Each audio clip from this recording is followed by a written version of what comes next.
क्या आपको मालूम है कि हर साल हजारों लोग हज पर जाते हैं, लेकिन बहुत से लोग सिर्फ एक छोटी सी गलती या नामुकम्मल तैयारी की वजह से उस अजीम सफर के रूहानी सुकून से महरूम रह जाते हैं। हज सिर्फ एक सफर नहीं, ये आपकी जिंदगी की सबसे बड़ी इबादत है। अगर आप इस साल अल्लाह के घर के मेहमान बनने जा रहे हैं, तो ये 2 मिनट आपकी पूरी जिंदगी के उस सबसे अहम सफर को बदल सकते हैं। आज हम बात करेंगे हज की उस तैयारी की जो पैकिंग से नहीं बल्कि आपके दिल से शुरू होती है। पहली तैयारी, ज़हनी और रूहानी। हज की तैयारी का पहला मरहला नियत और इल्म है। नियत की दुरुस्ती, ये सफर दिखावे के लिए नहीं, सिर्फ अल्लाह के लिए हो। तौबा व इस्तिग़फ़ार, रवानगी से पहले लोगों से मुआफ़ी मांगें और अपने मामलात साफ करें। हज का इल्म, हज के अरकान यानी इहराम, तवाफ, साई, अरफात, मुज़दलिफा को अच्छी तरह सीखें। किताबें पढ़ें या मुस्तनद वीडियोस देखें। याद रखें, इल्म के बगैर की गई इबादत में गलती का एहतमाल यानी खतरा रहता है। जिस्मानी और तिब्बी तैयारी। हज एक मुशक्कत तलब इबादत है जिसमें बहुत ज्यादा पैदल चलना पड़ता है।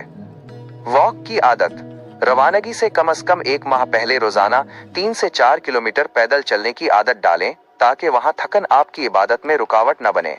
तिब्बी मुआयना, अपनी जरूरी अद्वियात का एक छोटा बैग तैयार करें और अपने डॉक्टर से मशवरा करके जरूरी वैक्सीन लगवाएं। जरूरी सामान की फहरिस्त, पैकिंग करते वक्त कम से कम लेकिन जरूरी का उसूल अपनाएं।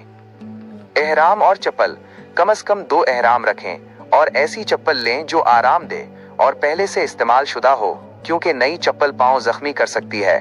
दस्तावेजात, पासपोर्ट और वीजा की कॉपियां हमेशा एक छोटे गले वाले बैग में रखें। मुतफर्रिक अशिया, जाए नमाज, तस्बीह, बगैर खुशबू वाला साबुन, छतरी और एक पावर बैंक। रकम का इंतजाम, कुछ रकम सऊदी रियाल में और कुछ कार्ड में रखें ताकि हंगामी सूरत हाल में काम आ सके। दौरान हज चंद अहम हिदायत, जब आप वहां पहुंच जाएं तो इन बातों का ख्याल रखें। सबर का दामन, वहां हुजूम और गर्मी होगी। आपका सबर ही आपके हज की कबूलियत की निशानी है।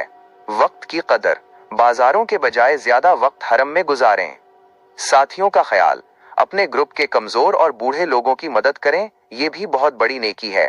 अल्लाह पाक आपके इस मुकद्दस सफर को आसान फरमाए और आपका हज्जी मबरूर कबूल फरमाए। अगर आपको ये मालूमात पसंद आई हों तो उसे उन लोगों के साथ जरूर शेयर करें जो इस साल हज पर जा रहे हैं। अल्लाह हमें बार बार अपने घर की ज़ियारत नसीब फरमाए।